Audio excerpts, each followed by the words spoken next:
Hello friends, Pandian ஸ்டோரில் என்ன நடக்குதுன்னு பார்க்கலாம் வாங்க. வீடியோவை ஸ்கிப் பண்ணாமல் கடைசி வரைக்கும் பாருங்கள். நம்ம மீனா ஏற்கனவே நம்ம கோமதி கிட்ட சொல்லியிருப்பாங்க, ஒரு முக்கியமான விஷயம் உங்ககிட்ட பேசணும் அத்தை, நீங்கள் பக்கத்தில் உள்ள அம்மன் கோவிலுக்கு வந்துருங்க அப்படின்னு சொல்லிட்டு. அதனால தான் ரெடியாகி கிளம்பிக்கிட்டு இருக்குவாங்க நம்ம கோமதி. இன்னொரு சைடு நம்ம மீனா வந்து மயிலோட வீட்டுக்கு போயிருந்துருப்பாங்க. இப்போது மயில் ரூமுக்குள்ளே போயிட்டு, அக்கா நீங்கள் ரெடியாக கிளம்பி வாங்கக்கா, நம்ம கோவிலுக்கு போயிட்டு வந்துடுவோம் அப்படின்னு சொல்லிட்டு. எதுக்காக மீனா அப்படின்னு சொல்லி கேட்கவும், அக்கா வாக்கா, ஒரு முக்கியமான விஷயம் தான்க்கா, உங்கள் வாழ்க்கையில் ஒரு நல்லது நடக்க போகுது, அதுக்காக தான்க்கா கூப்பிடுறேன் அப்படின்னு சொல்லிட்டு நம்ம மீனா சொல்கிறாங்க. இப்போது நம்ம மயில் இருந்துட்டு, என்ன மீனா என்னென்னமோ சொல்கிற, என் வாழ்க்கையாவது நல்லது நடக்கிறதாவது, கண்டிப்பாக அப்படி ஒன்று என் வாழ்க்கையில் நடக்கவே நடக்காது மீனா. கஷ்டத்தில் தானே என் வாழ்க்கையே போய்கிட்டுருக்கு. என் பிள்ளையை பார்த்து தான் நான் இப்போ வரைக்குமே கொஞ்சம் தைரியமாக இருக்கேன். என் குழந்தைக்காக தான் நான் வாழ்கிறேன்னு கூட சொல்லலாம் மீனா அப்படின்னு சொல்லிட்டு. அக்கா, உங்கள் குழந்தைக்கும் உங்களுக்கும் ஒரு நல்லது நடக்க போகுதுக்கா, அதுக்கான ஒரு வழியை தான் நான் பார்த்து வச்சுருக்கேன். நீங்கள் வாங்க கிளம்புங்கக்கா அப்படின்னு சொல்லிட்டு. மீனா என்னன்னு சொன்னால் எனக்கு கொஞ்சம் தைரியமாக இருக்கும்ல அப்படின்னு சொல்லி கேட்கவும், அப்போ தான் மீனா இருந்துட்டு, அக்கா நீங்கள் கர்ப்பமாக இருக்கிற விஷயத்த சரவணன் மாமா கிட்ட சொன்னோம். ஆனால் அவங்க என்னென்னமோ பேசிட்டாங்க. அதுக்காக நம்ம அதாவது நம்ம வீட்டில் சொல்லாமே இருக்க முடியுமா? அத்தைக்கு மட்டும் நீங்கள் கர்ப்பமாக இருக்கிற விஷயம் தெரிஞ்சுது அப்படின்னா கண்டிப்பாக ரொம்ப ரொம்ப சந்தோஷப்படுவாங்கக்கா. அது மட்டும் இல்லாமல் நேற்று அத்தையோட வீட்டுக்கு போயிருந்தேன். அப்போது ஒரு குழந்த நம்ம வீட்டுக்கு வந்துச்சுன்னா நல்லா இருக்கும்ல அப்படின்னு சொல்லிட்டு பேசிக்கிட்டு இருந்தாங்க. என்னை கூட குழந்தை பெற்று கொடுக்க சொல்லி கேட்டாங்கக்கா. ஆனால் நீங்கள் கர்ப்பமாக இருக்கிற விஷயம் சொன்னால் ரொம்ப ரொம்ப சந்தோஷப்படுவாங்க. எல்லாத்தையும் மறந்துட்டு உங்களை ஏற்றுக்கிறதுக்கு நிறைய வாய்ப்பு இருக்குது. சரவணன் மாமா மனசை மாற்றத்துக்கு கூட அத்தை ட்ரை பண்ணுவாங்க. ப்ளீஸ்க்கா, நம்ம இந்த விஷயத்த அத்தைக்கிட்ட மட்டும் சொல்லலாமே ப்ளீஸ்க்கா அப்படின்னு சொல்லி கேட்கவும், ஐயோ மீனா, அப்படி மட்டும் செஞ்சிடாத. கண்டிப்பாக இது பெரிய பிரச்சனையில் தான் போய் முடியும். அது மட்டும் இல்லாமல் கடைசியில் நான் தான் ரொம்ப மனசு கஷ்டப்பட்டு நிற்கணும். வேண்டாம் மீனா, எதுக்காக? கண்டிப்பாக அத்தை என்னை ஏற்றுக்க மாட்டாங்க. தேவையில்லாமல் பிரச்சனை எதுவுமே வேண்டாம் மீனா, ப்ளீஸ் மீனா அப்படின்னு சொல்லி கேட்கவும், உடனே நம்ம மீனா இருந்துட்டு, அக்கா என் மேலே உங்களுக்கு மரியாதை இருக்கா இல்லையா? நான் சொல்கிற பேச்சு கேட்பீங்களா மாட்டீங்களா அப்படின்னு சொல்லிட்டு. மீனா, எனக்காக நீ எம்புட்டோ விஷயத்த செஞ்சுருக்க. நான் யாருமே இல்லாமல் அனாதையாக நொந்து போய் நிற்கிற நேரத்தில் நீ தான் என் கூட இருந்திருக்க. எனக்கு ஆறுதலாக இருந்திருக்க மீனா. என்றைக்குமே நான் உன்னை கடைசி வரைக்கும் மறக்கவே மாட்டேன். உனக்காக நான் இன்றைக்கி வரேன் அப்படின்னு சொல்லிட்டு. இவங்க 2 பேரும் பேசிக்கிட்டு இருக்கிறத எல்லாத்தையுமே பாக்கியம் வெளியே இருந்து கேட்டுறாங்க. ஓ, மாமியாரை பார்த்து பேசுகிறீங்களா 2 பேரும்? வரேன், நானும் வரேன் பின்னாடியே அப்படின்னு சொல்லிட்டு எங்கள் பாக்கியம் மனசுக்குள்ளேயே நினைக்கிறாங்க. இப்போது இங்கே நம்ம மயிலும் மீனாவும் கோவிலுக்கு போயாச்சு. ஏற்கனவே நம்ம கோமதியும் வந்துட்டுருப்பாங்க. மீனா இருந்துட்டு, அத்தை வந்துட்டுருக்காங்க அக்கா அப்படின்னு சொல்லவும், மீனா எனக்கு என்னமோ ஒரு மாதிரி பதட்டமாகவும் பயமாகவுமே இருக்குது. அக்கா கவலைப்படாதீங்கக்கா, அதான் நான் உங்கள் கூட இருக்கேன்ல, நான் எல்லாத்தையும் பார்த்துக்கிறேன். நீங்கள் கவலைப்படாமல் இருங்க, பயப்படாமல் இருங்க, எல்லாமே நல்லதாகவே நடக்கும். கோவிலில் வச்சு இந்த விஷயத்த நம்ம பேச போகிறோம். கண்டிப்பாக அந்த அம்மன் அத்தையோட மனசை மாற்றுறதுக்கு நிறைய வாய்ப்பு இருக்குது. கவலைப்படாதீங்க அப்படின்னு சொல்லிட்டு கூட்டிக்கிட்டு வராங்க.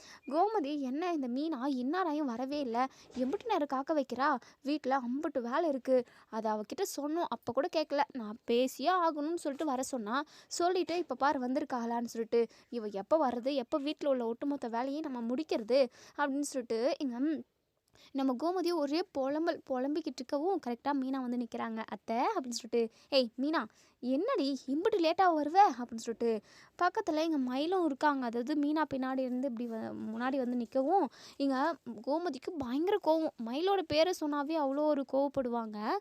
இப்போ மயிலை நேரில் பார்த்ததுமே அவ்வளோ ஒரு கோவமாக வருது. ஏ மீனா, என்னடி இவ எதுக்காக இங்கே வந்திருக்கா? இவளை நீ தான் கூட்டிகிட்டு வந்தியா? இங்கே பாருடி, இந்த மாதிரி கிறுக்குத்தனமான வேலையை ஏதாவது செய்யணும்னு எனக்கு நல்லாவே தெரியும். ஆனால் இவ கூட சேர்ந்துக்கிட்டு நீ என்னை கோவிலுக்கு வந்து பார்க்கணுன்னு சொல்லிட்டு நீ பண்ணுவேன்னு சொல்லிட்டு ஒரு ஒரு நிமிஷம் கூட நான் நினச்சி பார்க்கல. அது மட்டும் இல்லாமல் இவளை பார்த்தாவே எனக்கு அருவெறுப்பாக இருக்குது. அப்படியே எனக்கு இவளை கொன்று போட்டுணும் போல் ஆத்திரம் வருது அப்படின்னு சொல்லிட்டு பேச ஆரம்பிக்கிறாங்க. அத்தை நான் சொல்கிறது ஒரு நிமிஷம் கேளுங்க அத்தை, நான் உங்ககிட்ட ஒரு முக்கியமான விஷயம் பேசுறதுக்காக வந்திருக்கேன். ப்ளீஸ் அத்தை, இங்கே பாருடி மீனா, என்னால் எதுவுமே கேட்கவே முடியாது. இவளெல்லாம் பார்க்க எனக்கு அப்படியே அருவெறுப்பாக இருக்குது. சி, இவன் முகத்தில் முடிய வச்சுட்டேடி அப்படின்னு சொல்லிட்டு கேட்கவும் கரெக்டாக பாக்கியம் வந்து நிற்கிறாங்க. ஓ! என் பொண்ண பார்க்குறதுக்கு உங்களுக்கு அருவருப்பா இருக்கா? அம்புட்டு பெரிய தப்பு ஒண்ணும் என் பொண்ணு பண்ணிட கிடையாது. அவளோட கல்யாண வாழ்க்கை நல்லா இருக்கணுன்றதுக்காக, நாங்க 2, 3 பொய்ய சொன்னோம். இல்ல தான். அதுக்காக என் பொண்ண இப்படியா போட்டு வெறுப்பீக? அப்படின்னு சொல்லிட்டு இங்க நம்ம மீனா நெனைக்கிறாங்க. முடிஞ்சு போச்சு சோலி. இவங்க எப்படி இங்க வந்தாக? அக்கா என்னக்கா இதெல்லாம்? எனக்கே தெரியல மீனா.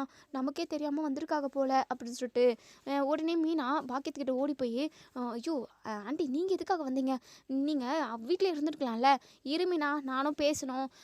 இங்க பாருங்க சம்மந்தி அம்மா, உங்ககிட்ட ஒரு முக்கியமான விஷயம் சொல்லணும் அப்படின்னு சொல்லிட்டு உடனே மீனா இருந்துட்டு, இங்க பாருங்க நான் பொறுமையா பதுமையா எடுத்து சொல்லிக்கிறேன். நீங்க போங்க இங்கேருந்து அப்படின்னு சொல்லிட்டு, இங்க பாரு அப்படியெல்லாம் என்னால் விட்டுட்டு போக முடியாது. என் பொண்ணுக்காக நானும் பேசி ஆகணும்ல. என் பொண்ணோட வாழ்க்கை நல்லா இருக்கணும். அதுக்காக நான் எந்த எல்லைக்கு வேணாலும் போவேன் அப்படின்னு சொல்லிட்டு உடனே இங்கே கோமதி இருந்துட்டு, ஆமாம் இவ பொண்ணு பெரிய கண்ணகி, இவ பொண்ணு வாழ்க்கை ரொம்ப ரொம்ப நல்லா இருக்கணும். அப்படி நல்லா இல்லை அப்படின்னா கண்ணகி ஒரு ஊரை எரிச்ச மாதிரி இவங்களும் அப்படியே தக்கு தக்குன்னு பற்ற வச்சிருவாங்க போல அப்படின்னு சொல்லிட்டு இங்கே கோமதி ஒரு மாதிரி பேசுகிறாங்க கோவமா. இப்போது நம்ம கோமதி இருந்துட்டு, இங்கே பாரு மீனா என்னால் இங்கே ஒரு நிமிஷம் கூட இருக்கவே முடியாது. போய் இவங்க முகத்துலையே நான் முழிக்க சொல்கிற. சி மீனா நீ இப்படி ஒரு கேடுகட்ட வேலை பார்க்கணும்னு சொல்லிட்டு நான் கொஞ்சம் கூட எதிர்பார்க்கல. நான் உன் மேலே நிறைய மதிப்பு மரியாதை வச்சுக்கிட்டு இருந்தேன். இது இப்போவே அதெல்லாம் போயிடுச்சு அப்படின்னு சொல்லிட்டு கோவப்படுறாங்க. அத்தை தயவு செஞ்சு கொஞ்சம் அமைதியாக இருங்க அத்தை. நான் உங்ககிட்ட ஒரு முக்கியமான விஷயம் சொல்கிறதுக்காக தானே இங்கே கூப்பிட்டேன். அந்த விஷயம் என்னன்னு சொல்லிட்டு கேளுங்க அத்தை, நான் உங்ககிட்ட சொல்கிறேன் அப்படின்னு சொல்கிறாங்க. இப்போ என்ன பேசணும்? அதை நீயும் நானும் தனியாக பேசினா ஆகாதா?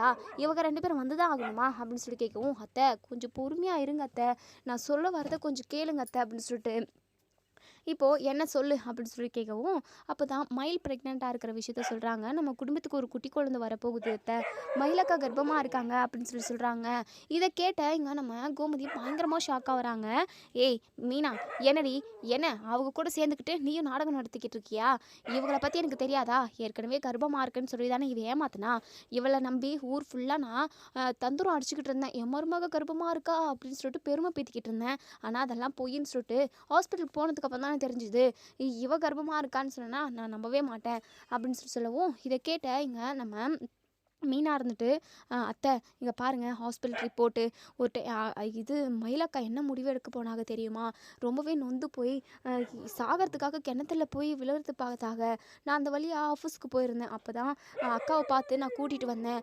அக்கா ரொம்பவே மனசுடைஞ்சு போயிருக்காங்க. அது மட்டும் இல்லாமல் ஒரு நாள் மயக்கம் வருது, வாமிட் வர மாதிரி இருக்குன்னு மயங்கி விழுந்துட்டாங்க போல். எனக்கு ஒரு ஃபோன் வந்தது. அதுக்கப்புறம் மயிலக்காவை நான் யதார்த்தமாக தான் ஹாஸ்பிட்டலுக்கு கூட்டிகிட்டு போனேன். அப்போது டாக்டர் தான் மயிலக்கா கர்ப்பமாக இருக்கிற விஷயத்த சொன்னாங்க. இது டாக்டர் சொன்னதுக்கு அத்தை, அக்காவா எதுவுமே செக் பண்ண கிடையாது அப்படின்னு சொல்லிட்டு ரிப்போர்ட்ஸ் எல்லாமே காட்டுறாங்க.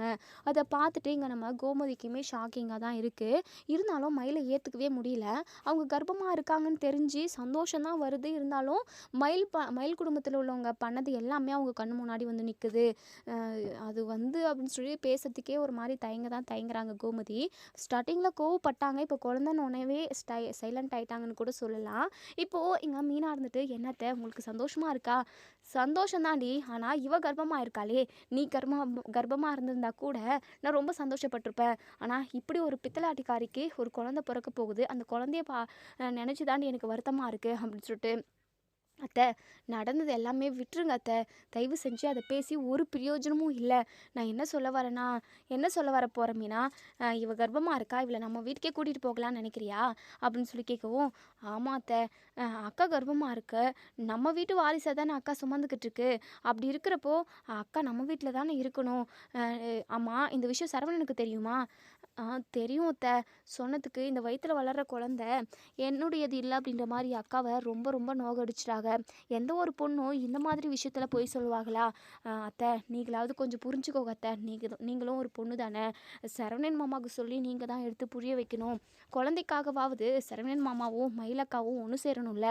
தயவு செஞ்சு கொஞ்சம் யோசிச்சு பாருங்க அத்தை அப்படின்னு சொல்லவும், நம்ம கோமதியுமே ரொம்ப நேரம் யோசிக்கிறாங்க.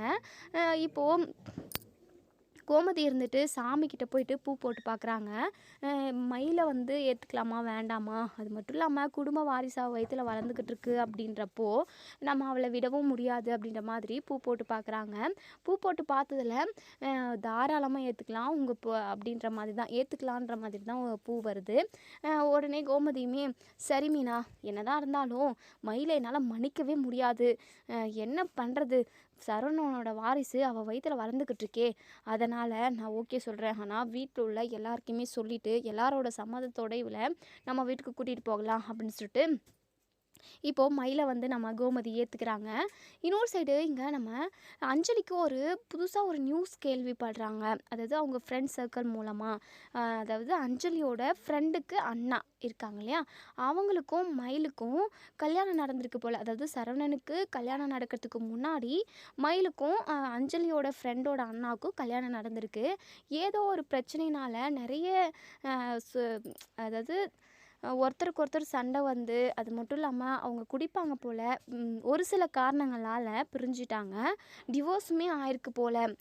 அதுக்கப்புறம் தான் இங்கே பாக்கியம் அது இதுன்னு போய் சொல்லி ஒரு வழியாக மயிலை சரவணனுக்கு கல்யாணம் பண்ணி வச்சுருப்பாங்க. இந்த விஷயம் யாருக்குமே தெரியாது. இந்த விஷயம் பாக்கியம், மாணிக்கம், அதுக்கப்புறம் மயில், இவங்க 3 பேருக்கு தான் தெரியும். அதுக்கப்புறம் அவங்க மயிலோட ஹஸ்பண்ட், அதாவது ஹஸ்பண்டு ஃபேமிலிக்கு தெரியும். இப்போது அவங்க வந்து கொஞ்ச நாளைக்கு முன்னாடி அதாவது வெளிநாட்டில் இருந்திருப்பாங்க போல். இப்போது இதே ஊருக்கு வந்திருக்காங்க. நம்ம அஞ்சலியும் அவங்க ஃப்ரெண்டும் மீட் பண்ணி பேசிக்கிறப்ப தான் அவங்க குடும்பம்லாம், அதாவது நல்லா இருக்காங்களான்னு அஞ்சலி கேட்குறப்போ அவங்க ஃபேமிலியில் நடந்த விஷயத்த எல்லாத்தையுமே சொல்கிறாங்க. யார் அவங்க அப்படின்னு சொல்லி கேட்டு அஞ்சலி கேட்கவும், அப்போ அஞ்சலியோட ஃப்ரெண்டு இருந்துட்டு இவங்க தான் என் அண்ணா, இவங்க என் அண்ணாவோட ஒய்ஃப் அப்படின்னு சொல்லிட்டு மயிலோட ஃபோட்டோவை காட்டுறாங்க. அதை பார்த்ததுமே இங்கே நம்ம அஞ்சலி பயங்கரமாக ஷாக் ஆகுறாங்க. இவங்களை எங்கேயோ பார்த்த மாதிரி இருக்கே, ஓ சரவணனோட இவங்களா, அப்போது இவங்களுக்கு சரவணனுக்கு கல்யாணம் ஆகிறதுக்கு முன்னாடியே ஏற்கனவே கல்யாணம் நடந்திருக்கு போல். ஏதோ ஒரு சுச்சுவேஷனால அவங்க பிரிஞ்சிருக்காங்க அப்படின்றதையுமே தெரிஞ்சுக்கிறாங்க. அதே சமயம் அந்த ஃபோட்டோவை நம்ம அஞ்சலி வந்து சென்ட் பண்ண சொல்கிறாங்க அவங்க ஃபோனுக்கு. எதுக்காக அப்படின்னு சொல்லிட்டு அவங்க ஃப்ரெண்டு கேட்கவும், சும்மா தான் அப்படின்னு சொல்லிட்டு, இப்போ இவங்க 2 பேரும் ஒன்று சேர்ந்து வாழ்கிறதுக்கு வாய்ப்பு இல்லையா அப்படின்னு சொல்லி கேட்கவும், அது பெரிய பிரச்சனை வந்துருச்சு, பெரிய பிரச்சனையினால் 2 பேருமே பிரிஞ்சிட்டாங்க, இனிமேல் ஒன்று சேருவாங்களா என்னன்னு தெரியல.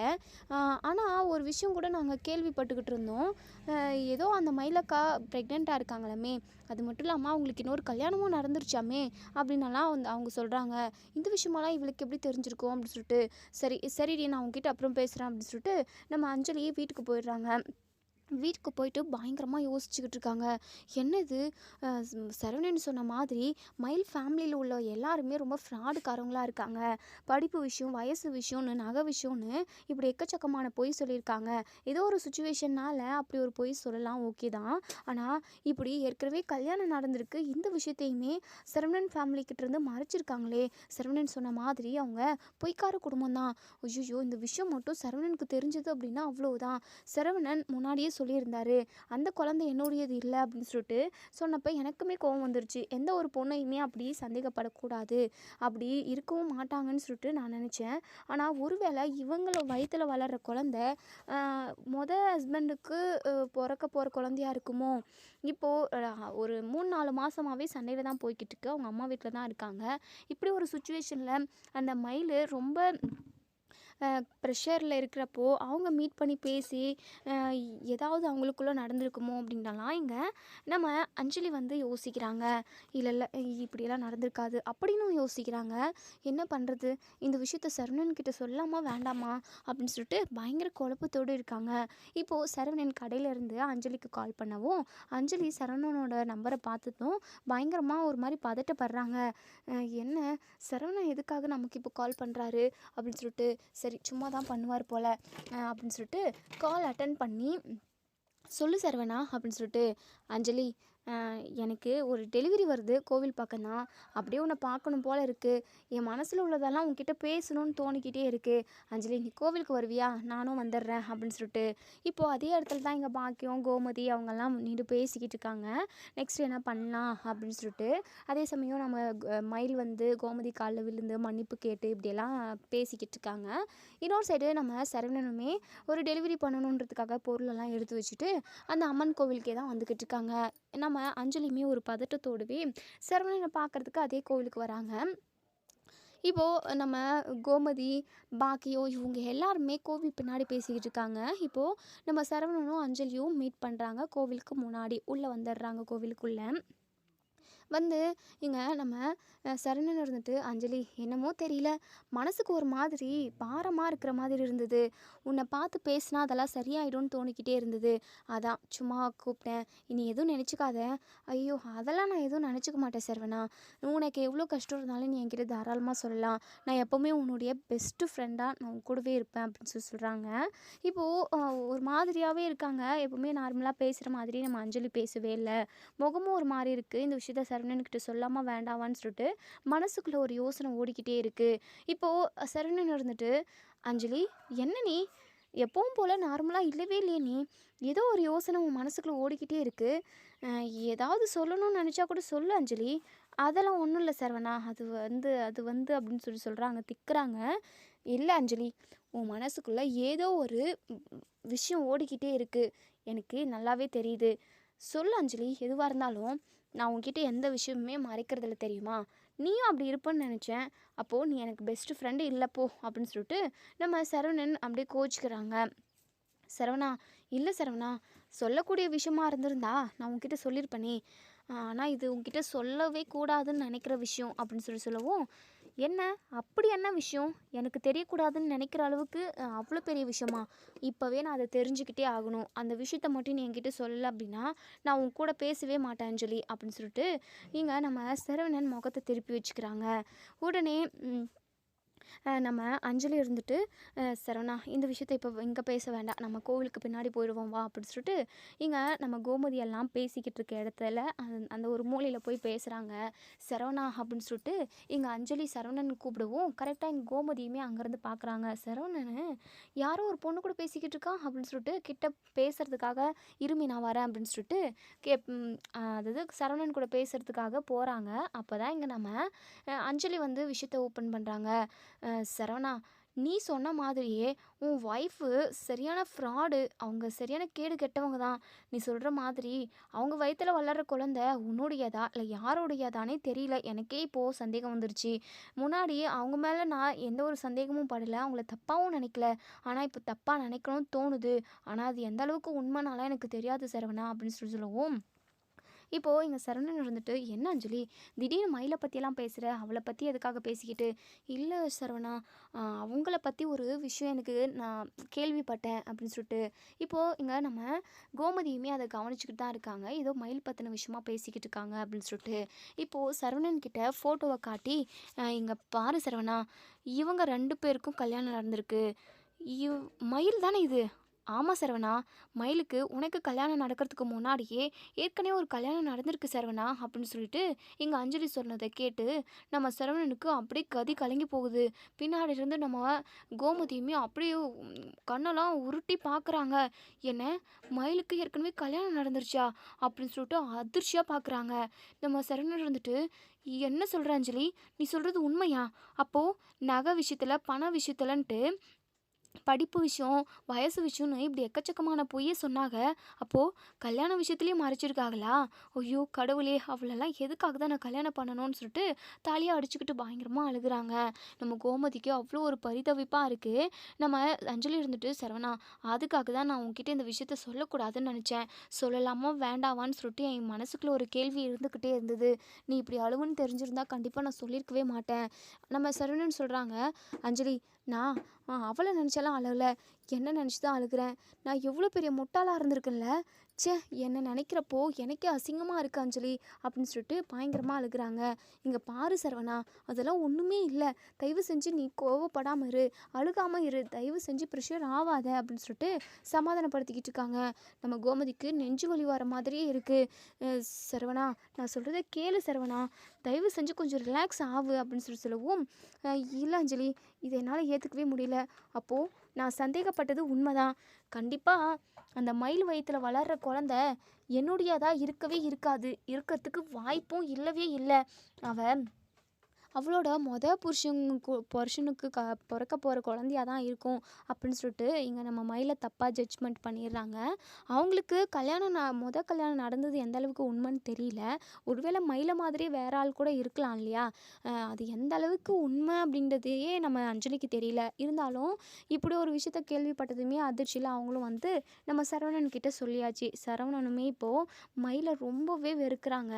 முன்னாடியாவது இப்படி திட்டிட்டோமே அப்படின்ற ஒரு வருத்தமும் நம்ம சரவணனுக்கு இருந்துக்கிட்டே இருந்தது. ஆனால் இப்போது ரொம்பவே அருவருப்பாக ஃபீல் பண்ணுறாங்க. அஞ்சலி, என் வாழ்க்கை இப்படி நடக்கணுமா, என் வாழ்க்கையில் இப்படியெல்லாம் இருக்கணுமா அப்படின்னலாம் ரொம்பவே கவலைப்படுறாங்க. சி, அவள் எவ்வளோ கேடு கெட்டவளாக இருக்கா அப்படின்னு சொல்லிட்டு உடனே நம்ம கோமதி இருந்துட்டு, டே சரவணா, என்னடா இதெல்லாம் அப்படின்னு சொல்லிட்டு, அம்மா நீங்கள் எப்படிம்மா இங்கே? இல்லைடா, இந்த மயில் தான் என்னை பார்த்து பேசுறதுக்காக வந்திருக்கா அப்படின்னு சொல்லிட்டு. என்னம்மா, அப்போது அவள் உங்ககிட்ட சொல்கிறதுக்கு வந்தாளா? என்கிட்டயும் ஏற்கனவே அவள் கர்ப்பமாக இருக்குன்னு சொல்கிறதுக்காக வந்தாம்மா. நான் கூட அது பொய்யா இருக்கும், அப்படியே உண்மையாக இருந்தாலும் அது எனக்கானது கிடையாது அப்படின்ற மாதிரி தான் யோசித்தேன். அது இப்போ உண்மையாயிடுச்சுமா. அவளுக்கு ஏற்கனவே எனக்கு கல்யாணம் நடக்கிறதுக்கு முன்னாடியே அவளுக்கு கல்யாணம் நடந்திருக்குமா அப்படின்னு சொல்லிட்டு பயங்கர அதிர்ச்சியாக சொல்கிறாங்க. பயங்கர கோவத்தோடமே சொல்கிறாங்க நம்ம கோமதி. சரவணா, நீ எதை நினச்சி கவலைப்படாதுடா. கண்டிப்பாக அந்த மயிலுக்கும் உனக்கும் விவாகரத்து வாங்கிடலாம். அதுக்கப்புறம் நான் உனக்கு ஒரு நல்ல வாழ்க்கை அமைச்சு கொடுக்குறேன்ப்பா அப்படின்னு சொல்லிட்டு. அம்மா, இந்த பொண்ணு யாருப்பா அப்படின்னு சொல்லி கேட்கவும், அம்மா இவதாம்மா நான் முன்னாடி லவ் பண்ண அஞ்சலி அப்படின்னு சொல்லிட்டு. என்னடா சொல்கிற அப்படின்னு சொல்லி கேட்கவும், ஆமாம்மா, இவளுக்கும் கல்யாணம் நடந்து விவாகரத்து ஆயிடுச்சு. அதாவது கல்யாணம் பண்ணிட்டு போனதுலேருந்தே அவளோட வாழ்க்கை சரியில்லை. பிடிக்காம தானே கல்யாணம் பண்ணிட்டு போனா, பின்ன எப்படி இருக்கும்? என் வாழ்க்கையுமே இப்படி ஆயிடுச்சு. இவ கூட நான் தப்பான எண்ணத்துலலாம் பழகலாமா. சும்மா என் மனசில் உள்ள கஷ்டத்தை மட்டும்தான் சொல்லுவேன். இன்றைக்கி இவன் மூலமாக எனக்கு ஒரு விஷயம் தெரிஞ்சிருக்கு. அந்த மயில் ஏற்கனவே கல்யாணம் ஆனவ அப்படின்னு சொல்லிட்டு. இங்கே பாரு சரவணா, உன் வாழ்க்கையை எந்த கதிக்கு ஆளாக்கணும் அவளை நான் சும்மாவே விடமாட்டேன் சரவணா. நீ கவலையப்படாத. அவளை நாக்க பிடுங்குற மாதிரி 4 கேள்வி கேட்டு இதையே காரணமாக வச்சு நம்ம கோர்ட்டில் டிவோர்ஸ் வாங்கிடலாம். நீ கவலைப்படாத அப்படின்னு சொல்லிட்டு இங்கே சரவணனையும் அஞ்சலியும் அங்கே கூட்டிகிட்டு போகிறாங்க. மீனாவும் மயிலும் பேசிக்கிட்டு இருக்காங்க. பாக்கியம் இருந்துட்டு, நான் என்ன ஆனாலும் விட மாட்டேன், என் பொண்ணை அவங்க புகுந்த வீட்டுக்கு அனுப்பியே தீருவேன்றதில் உறுதியாக இருக்காங்க. இப்போது இங்கே கோமதி வந்ததும் பல்லார்னு ஒன்று மயிலை அப்படியே அரைஞ்சிடுறாங்க. மீனா அரைஞ்சிட்டு, அத்தை என்னத்தை பண்ணிக்கிட்டு இருக்கீங்க? எதுக்காக இப்போ மயிலக்காவை அடிச்சிங்க? கொஞ்சம் கூட உங்களுக்கு அறிவே இல்லையா? மயிலக்கா கர்ப்பமாக இருக்காங்க. அப்படி இருக்கிறப்போ நீங்கள் எதுக்காக மயிலக்காவை அடிச்சிங்க அப்படின்னு சொல்லிட்டு நம்ம கோமதி கிட்ட மீனா பயங்கரமாக கோவப்படுறாங்க. இப்போது கோமதி இருந்துட்டு, போதும் நிறுத்து மீனா, இங்கே பாரு, இதுக்கப்புறம் இந்த மாதிரி அதிக பிசங்கித்தனமாக செஞ்சு ஏதாவது வேலை செஞ்சு அவ்வளோதான். இந்த மயில் கூட எதுக்காக உனக்கு பேச்சுவார்த்தை அப்படின்னு சொல்லிட்டு. அத்தை என்னாச்சு அத்தை, இப்போ தானே மயிலக்காவை ஏற்றுக்கிறீங்கன்னு சொன்னீங்க, இப்போ என்னன்னா திடீர்னு அந்நியன் மாதிரி மாறி வந்து பேசுகிறீங்க அப்படின்னு சொல்லவும், இங்கே பாருடி, இவளோட சுயரூபம் என்னன்னு இப்போ ஒரு புதுசாக ஒரு உண்மை வெளியே வந்திருக்குல்ல, பின்ன கோவப்படாமல் இவளை கூப்பிட்டு உட்கார வச்சு நடு வீட்டில் விருந்தா வைப்பாங்க அப்படின்னு சொல்லிட்டு. அத்தை என்னத்தை அப்படின்னு சொல்லி கேட்கவும், டே சரவணா அந்த ஃபோனை கொடுறா அப்படின்னு சொல்லிட்டு ஃபோனை இங்கே மீனா கிட்ட காட்டுறாங்க. மீனா அதை பார்த்துட்டு பயங்கரமாக ஷாக் ஆகுறாங்க. என்னத்தது, யார் தது, மயிலக்காவும் இருக்காங்க, யாரோ ஹக் பண்ணிக்கிட்டு இருக்காங்க அப்படின்னு சொல்லி கேட்கவும், இதுதான் மயிலோட புருஷன். அப்படியே பயங்கரமாக அதிர்ச்சி ஆகுறாங்க மீனா. இங்கே மயில் இருந்துட்டு, என்ன புருஷனா? இல்லையே, எனக்கு கல்யாணம் ஆனது என் சரவணன் மாமா கூட மட்டும்தான். எனக்கு கல்யாணன்றது சரவணன் மாமா மட்டும்தான். மற்றவங்க யார் கூடயுமே எனக்கு கல்யாணம் ஆகலை. யார் உங்களுக்கு இந்த ஃபேக்கான இமேஜை காட்டுனது அப்படின்னு சொல்லி கேட்கவும், உடனே இங்கே கோமதி இருந்துட்டு, போதும் நிறுத்தடி, உன் பித்தலாட்டமும் சரி, உன் போய் நடிப்புக்காரத்தனமும் சரி, இதை இனிமே நாங்கள் நம்புறதுக்கு ரெடியாக கிடையாது. பண்ணுறது எல்லாமே அயோக்கியத்தானோ. இது ஃபேக்கான இமேஜா. இங்கே பாரு, இனிமே நீ எங்கள் முகத்திலே முடியக்கூடாது. ஏதோ கர்ப்பமாக இருக்காளேன்னு சொல்லிட்டு மனசை மாற்றினேன். ஆனால் நீ இவ்வளோ கீழ்த்தரமான வேலையை செஞ்சுக்கிட்டு இருக்க. அது என் பையனோட குழந்தைதான்னு சொல்லிட்டு எனக்கு எப்படி தெரியும்? நீ திரும்பவும் புருஷன் கூடவே ஒன்று சேர்ந்து வாழணும்னு கூட நினச்சிருக்கலாம்ல அப்படின்னு சொல்லவும், மயில் பயங்கரமாக கதறி கதறி அழுகுறாங்க. ஐயோ அத்தை, நான் சொல்கிறத தயவு செஞ்சு கேளுங்க அத்தை, அப்படி ஒரு விஷயம் என் வாழ்க்கையில் நடக்கவே இல்லை. உடனே பாக்கியம் இருந்துட்டு, அட போதும் நிறுத்துங்க சம்மந்தியம்மா, என்ன நீங்கள் வாய்க்கு வந்தபடியெல்லாம் என் பொண்ணை கேட்டுக்கிட்டு இருக்கீங்க? என் பொண்ணு என்ன அவ்வளோ கேடு கெட்டவன்னு நினச்சிட்டு இருக்கீங்களா? அப்படிலாம் கிடையவே கிடையாது. என் பொண்ணுக்கு கல்யாணமெல்லாம் நடக்கவே இல்லை. எதுக்காக இப்படி பொய்யா அபாண்டமாக என் பொண்ணு மேலே பழிய போடுறீங்க அப்படின்னு சொல்லிட்டு ரொம்ப ஆக்ரோஷமாக கேட்குறாங்க. உடனே இங்கே நம்ம கோமதி இருந்துட்டு, உங்களுக்கு என்ன பொய் சொல்கிறது புதுசாக என்ன, இல்லை சொல்லி தரணுமா, உங்களுக்கெல்லாம் பழக்கம் தானே, பொய் சொல்லியே ஊர்ன ஆள்கள் தானே நீங்கள். இங்கே பாருங்கள், இனிமே என் பையனுக்கும் உங்கள் பொண்ணுக்கும் எந்த சம்மந்தமும் இல்லை. நாளைக்கு கடைசி கோர்ட் இயரிங்க்கு வந்து இந்த விஷயத்த சொல்லி நான் என் பையனுக்கு விவாகரத்து வாங்காமல் விட மாட்டேன். என் பையன் வாழ்க்கை இப்படி இருந்துரும்னு நினச்சிடாதீங்க. கண்டிப்பாக என் பையனோட வாழ்க்கையை நான் சிறப்பாக நான் அதாவது அவனை வாழ வைப்பேன் அப்படின்ற மாதிரி சொல்லவும், நம்ம மயிலு பயங்கரமாக அழுகுறாங்க. உடனே மீனா இருந்துட்டு, அத்தை இது உண்மைன்னு சொல்லிட்டு நீங்கள் நினச்சிக்கிட்டு இருக்கீங்க, இது உண்மையா பொய்யான்னு சொல்லிட்டு ஃபஸ்ட்டு உங்களுக்கு தெரியணும்ல, எதுவுமே தெரிஞ்சுக்காமல் எதுக்காக அத்தை இப்படி கோவப்பட்டு வார்த்தையை விடுறீங்க, வேண்டாம் அத்தை இப்படிலாம் பேசாதீங்க அத்தை அப்படின்னு சொல்லவும், போதும் மீனா, இதுக்கப்புறம் நீ என்கிட்ட பேசாத, நீ இந்த பொய்க்காரிக்கு உடந்தையாக இருந்திருக்கல, உன்னை நான் மன்னிக்கவே மாட்டேன் அப்படின்னு சொல்லிட்டு அங்கேருந்து நம்ம கோமதி வந்து சரவணனை கூப்பிட்டுக்கிட்டு போயிடுறாங்க. மயில் பயங்கரமாக கதறி கதறி அழுகுறாங்க. மீனா, நான் அப்போவே சொன்னேன்ல மீனா, என் வாழ்க்கையில் நல்லதுன்றதுக்கு இடமே கிடையாது, நான் இப்படியே இருந்துக்கிறேன், இந்த விஷயமெல்லாம் சொல்ல வேண்டான்னு சொன்னேன். ஐயோ அக்கா, இந்த விஷயத்த சொன்னதுனால அத்தை ஏற்றுக்கிட்டாங்க, ஆனால் புதுசாக ஒரு பிரச்சனை, உங்களுக்கு ஏற்கனவே கல்யாணம் ஆயிருக்குன்னு சொல்லிட்டு ஒரு ஃபோட்டோ இருக்குது, அதுவும் நீங்கள் கொஞ்சம் க்ளோஸாகவே இருக்கீங்க. ஐயோ மீனா, அது உண்மை கிடையாது, அது ஏதோ ஃபேக்காக ரெடி பண்ணியிருக்காங்க, ஒரு வேளை அதான் சரவணன் மாமா கூட சுற்றிக்கிட்டு இருக்காளே ஒருத்தி, அவள் தான் இதை ரெடி பண்ணியிருக்கணும், அவள் சரவணன் மாமா கூட ஒன்று சேர்ந்து வாழணும்னு நினச்சிருப்பாங்க போல அப்படின்னு சொல்லவும், அக்கா அப்போ உண்மையும் உங்களுக்கு இன்னொரு கல்யாணமெல்லாம் நடக்கலையா அப்படின்னு சொல்லி கேட்கவும், உடனேங்க நம்ம மயில் இருந்துட்டு, ஐயோ மீனா, அப்படி ஒரு கல்யாணம் நடக்கவே இல்லை மீனா அப்படின்னு சொல்லிட்டு இங்கே நம்ம மயில் அழுதுகிட்டே சொல்கிறாங்க. மீனாவுக்கு என்ன பண்ணுறதுனே தெரியல. அக்கா நீங்கள் கவலைப்படாதீங்கக்கா, நான் எல்லாத்தையும் பார்த்துக்கிறேன், கொஞ்சம் பொறுமையாக இருங்கக்கா. ஐயோ பிரச்சனை இன்னும் ரொம்ப சீரியஸாக போயிடுச்சு, இப்படியெல்லாம் நடக்கும்னு சொல்லிட்டு நான் கொஞ்சம் கூட எதிர்பார்க்கல. அத்தை உங்களை ஏற்றுக்கிறேன்னு சொல்லி சொன்னதுமே எனக்கு ரொம்ப சந்தோஷமாக இருந்தது, ஆனால் அடுத்த செகண்டே இப்படி ஒரு பிரச்சனை வந்துருச்சு அப்படின்னு சொல்லிட்டு நம்ம மீனா பயங்கர டென்ஷனாக இருக்காங்க. என்ன பண்ணுறதுனே தெரியல. அடுத்து இனி என்ன நடக்கும் அப்படின்றத நம்ம வெயிட் பண்ணி பார்ப்போம். ஃப்ரெண்ட்ஸ், வீடியோ பிடிச்சிருந்தா லைக் பண்ணி கமெண்ட் பண்ணி தெரிவிங்க. தேங்க்யூ.